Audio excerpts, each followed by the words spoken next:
It feels so good to have Paul Thomas Anderson making big, bold, ambitious movies again. Not that he's ever slacked, really, but his adaptation, One Battle After Another, finds him painting on the widest canvas in years, delivering what could be the best movie of the year. Based loosely on Thomas Pynchon's Vineland, the film is, all at once, a sprawling chase thriller, a fierce political call to arms, a stoner comedy, and a heartfelt father-daughter story.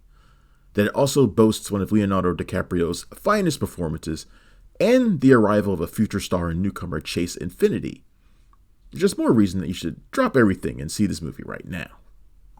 One Battle After Another comes out of the gates hot, with a kinetic opening sequence that will speak volumes to the politically active out there right now battling against fascism. Is when we meet Bob Ferguson, played by DiCaprio, a member of the anti-fascist resistance group known as the French 75, along with the ferocious Teyana Taylor as his wife Perfidia Beverly Hills, and other members played by Wood Harris, Alana Haim, Regina Hall, and Shana McGale. The group launches raids on ICE facilities, robs banks, and commits other brazen acts against injustice. This is PTA at the most visceral he's been in ages, showcasing stealthy heist sequences, blistering chases, intense shootouts, and the lethal consequences of such acts of defiance. One of those consequences involves Sean Penn's Colonel Stephen J. Lockjaw, a battle-hardened racist who becomes sexually obsessed with Perfidia. The contradiction in his feelings for her, not to mention their political ideologies, is never far away and is an avenue for the film's perilous action and much of its humor. The film continually evolves, adding emotional layers, subplots, and colorful characters seemingly at every turn. Bob's life as a rebel gets a dose of reality with the birth of his and Perfidia's daughter, Willa, played by Infiniti. He's ready to settle down and be a family, but Perfidia's mother calls her a runner for a reason. She refuses to be caged in by domesticity. She's not done fighting. And before long, it's just Bob and Willa living off the grid under fake names.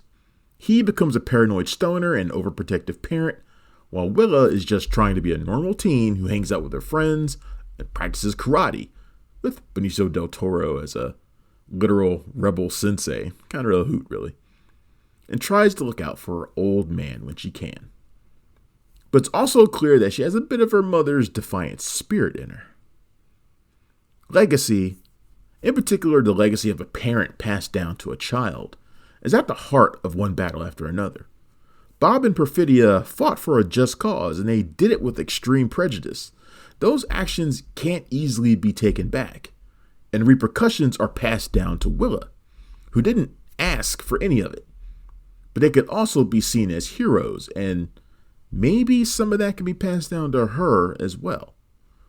There's also jealousy and simple human weakness. Lockjaw is envious of Bob, right from the start. I mean, he's also obsessed with joining a secret cabal of white supremacist elites known as the Christmas Adventurers, a ridiculous group led by Tony Goldwyn. I mean, as an actor, if you looked up smarmy white elitist prick on Google, Tony Goldwyn's face will probably pop up.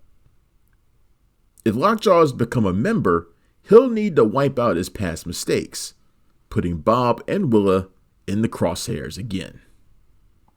Over the course of nearly 3 hours, One Battle After Another defies simple description.